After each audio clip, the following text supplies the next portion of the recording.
गेल्या काही दिवसात रस्त्यांवरील खड्ड्यांमुळे नाशिक आणि त्यानंतर ठाण्यात नागरिकांचे जीव गेलेत. त्यामुळे रस्त्यांवरील खड्ड्यांमुळे होणाऱ्या अपघातांबाबत राज्यभरात चिंता व्यक्त करण्यात येत आहे. धक्कादायक म्हणजे ठाण्यात सलग 2 दिवसात 2 मृत्यू झाले आहेत. रविवारी खड्ड्यांमुळे झालेल्या रस्ते अपघातात एका महिलेचा मृत्यू झाला, तर 3 ऑगस्ट रोजी मुंबई नाशिक महामार्गावर शहापूर जवळ खड्ड्यांमुळे झालेल्या अपघातांमध्ये एका ठाणे जिल्हा रेस्क्यू फोर्सच्या जवानाचा मृत्यू झालाय. या 2 अपघातानंतर आता राजकारण रंगताना दिसून येतंय. मनसे नेते अविनाश जाधव यांनी उपमुख्यमंत्री तथा ठाणे जिल्ह्याचे पालकमंत्री एकनाथ शिंदे यांच्यावर निशाणा साधलाय. अविनाश जाधव यांनी खड्ड्यांमुळे झालेल्या मृत्यूबाबत संताप व्यक्त केलाय.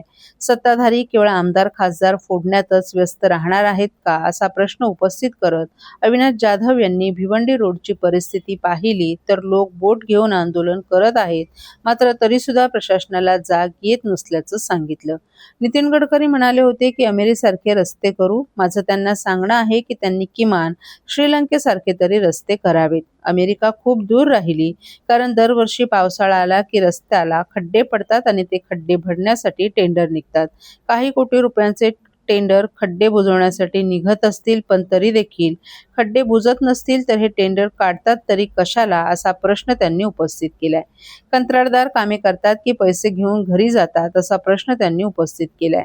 ज्यांना खड्डे बुजवण्याचं काम मिळाले तो ते काम करतो का? कारण पोलीस खड्डे बुजवताना दिसून येतात, मग कंत्राटदार कुठे आहेत, असे देखील प्रश्न उपस्थित करत अविनाश जाधव यांनी एकनाथ शिंदे यांच्यावर निशाणा साधलाय.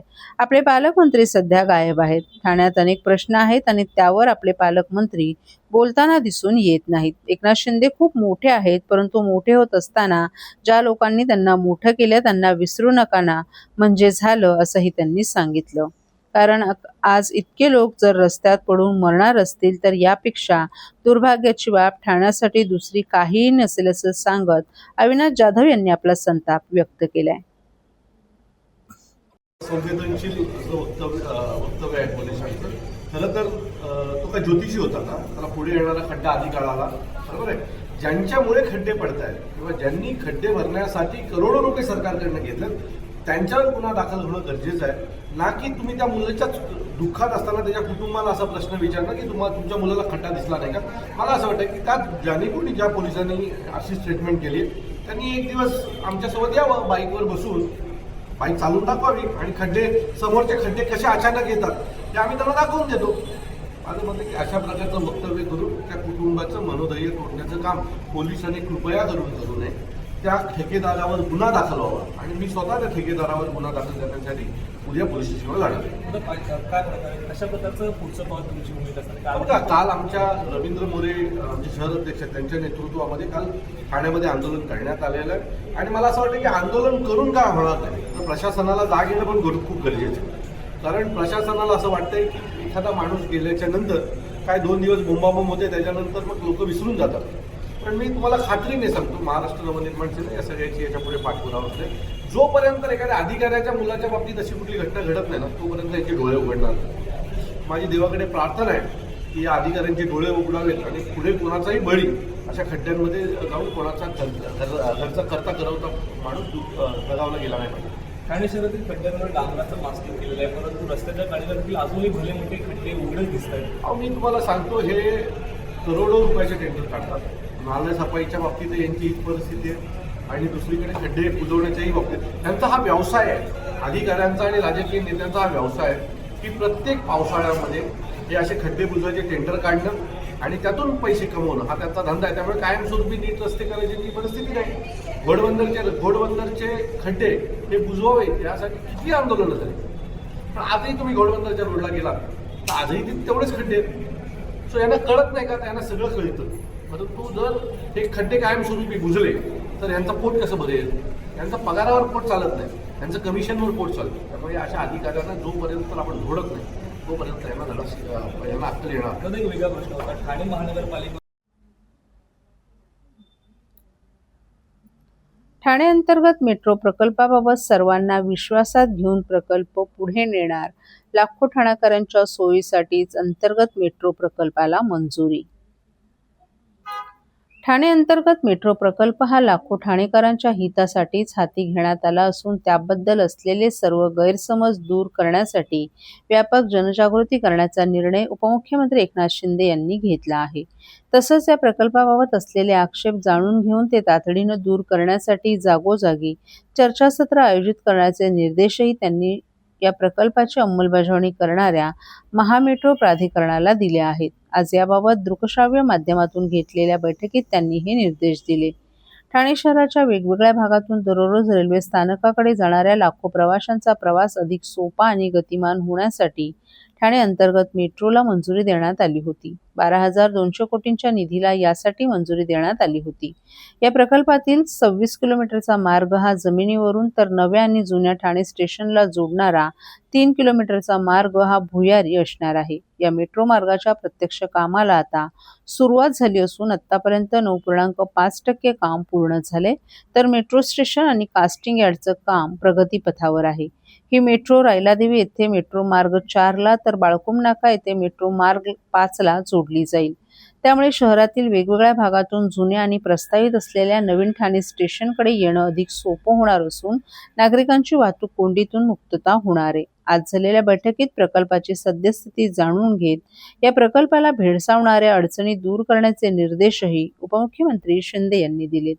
शहराच्या विकासासाठी अत्यंत महत्त्वाच्या असलेल्या या प्रकल्पाला एकीकडे प्रत्यक्ष सुरुवात झाली असली तरी गेल्या काही दिवसात या प्रकल्पाला वेगवेगळ्या स्तरातून विरोध होऊ लागलाय. या प्रकल्पाबाबतचे सर्व गैरसमज दूर करण्यासाठी या प्रकल्पाबाबतचे सादरीकरण स्थानिक लोकप्रतिनिधी आणि नागरिकांसमोर करण्यात यावं.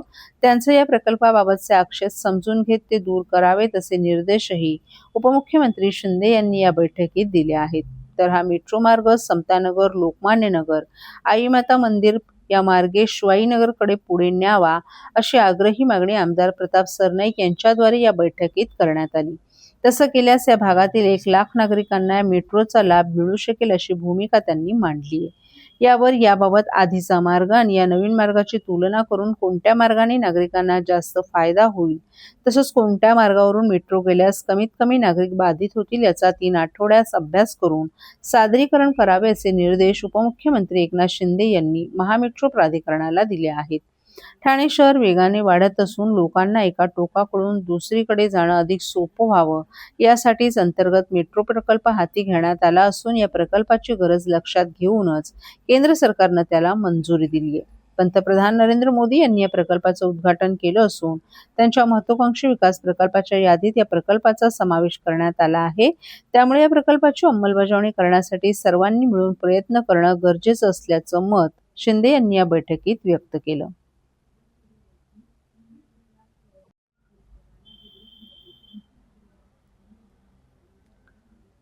ठाणे महापालिका आर्थिक संकटात असताना पदाधिकाऱ्यांच्या आलिशान गाड्यांवरून टीका होत असतानाच आयुक्त सौरभ राव यांनी आता विकास कामांच्या खर्चालाही चाप लावलाय. महासभेनं कोट्यावधींच्या तरतुदी मंजूर केल्या असल्या तरी उपलब्ध उत्पन्नाचा ताळमेळ राखण्यासाठी सर्व विभागांना मंजूर तरतुदीच्या केवळ 70% खर्चाचं नियोजन करण्याचे निर्देश देत आयुक्तांनी आर्थिक शिस्तीचा बडगा उगारलाय.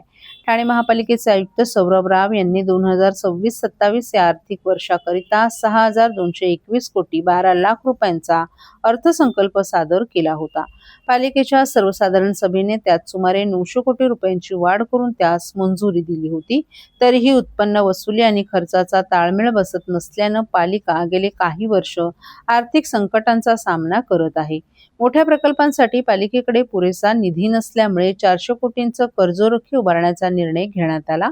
या प्रस्तावास सर्वसाधारण सभेनेही मान्यता दिली आहे. अशा परिस्थितीत पालिका पदाधिकाऱ्यांसाठी आलिशान गाड्या खरेदी करण्यात आल्या. ठाणे महापालिकेच्या सर्वसाधारण सभेने अर्थसंकल्पात विकास कामांसाठी मोठ्या प्रमाणात निधीची तरतूद मंजूर केली असली तरी महापालिकेच्या तिजोरीवर आर्थिक भार वाढू नये यासाठी आयुक्त राव यांनी खर्चावर मर्यादा घातली आहे. डिसेंबर 2026 पर्यंत मंजूर तरतुदीच्या 70% खर्चाचं नियोजन करण्याचे निर्देश त्यांनी सर्व विभागांना दिले आहेत. तसं परिपत्रकही त्यांनी काढलं आहे.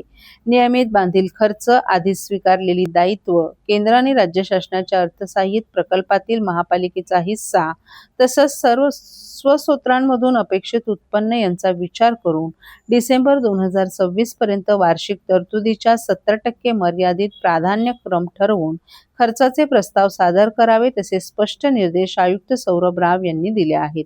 या निर्णयामुळे आवश्यक आणि तातडीच्या कामांना प्रथम निधी मिळणार असून कमी महत्त्वाची कामं पुढे ढकलली जाण्याची शक्यता निर्माण झाली आहे. या निमित्त अर्थसंकल्पात मोठ्या तरतुदी करण्यापेक्षा उपलब्ध निधीचा योग्य आणि काटेकोर वापर करण्यावर प्रशासनाचा भर आहे.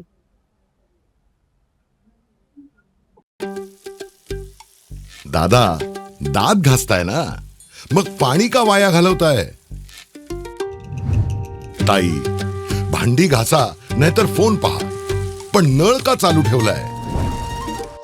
अंघोळ झाली ना करून, मग शॉवर चालूच.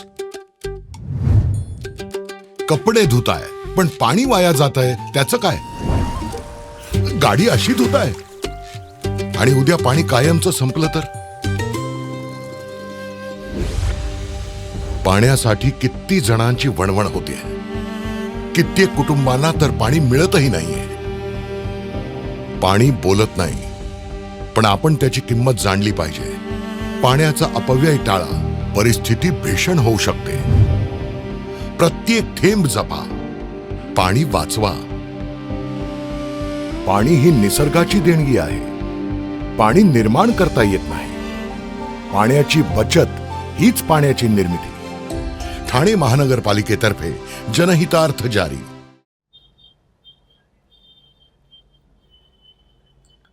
छत्रपती शिवाजी महाराज टर्मिनस ते सावंतवाडी रोड दरम्यान नियमित एक्सप्रेस ट्रेन सुरू करण्यास भारतीय रेल्वेने मंजुरी दिल्याबद्दल आज नवी दिल्लीत केंद्रीय रेल्वे मंत्री अश्विनी वैष्णव यांचा शिवसेना पक्षाच्या वतीने तसंच कोकणवासियांच्या वतीने जाहीर सत्कार करण्यात आला.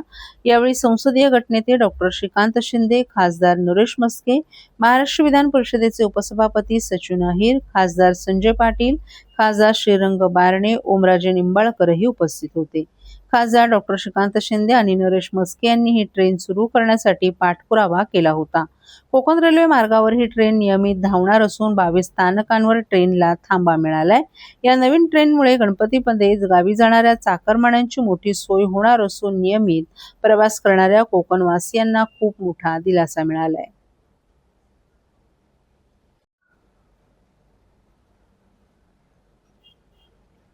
ठाणे महानगरपालिकेच्या महासभेत नवनिर्वाचित प्रभाग समिती सभापतींचे सत्कार करण्यात आले असून वागळे रायलादेवी प्रभाग समिती सभापती पदाकरिता एकता भोईर, वर्तकनगर प्रभाग समिती सभापतीपदी जयश्री डेव्हिड, कळवा प्रभाग समिती सभापतीपदी विजया लासे, लोकमान्य सावरकर नगर समिती सभापतीपदी निर्मला कणसे, नौपाडा प्रभाग समिती सभापतीपदी मिनल संखे, माजोडा मानपाडा प्रभाग समिती सभापतीपदी सिद्धार्थ ओवळेकर, उथळसर प्रभाग समिती सभापतीपदी नारायण पवार, दिवा प्रभाग समिती सभापतीपदी दीपक जाधव, मुंब्रा प्रभाग समिती सभापतीपदी दीपाली भगत यांची नियुक्ती करण्यात आली आहे.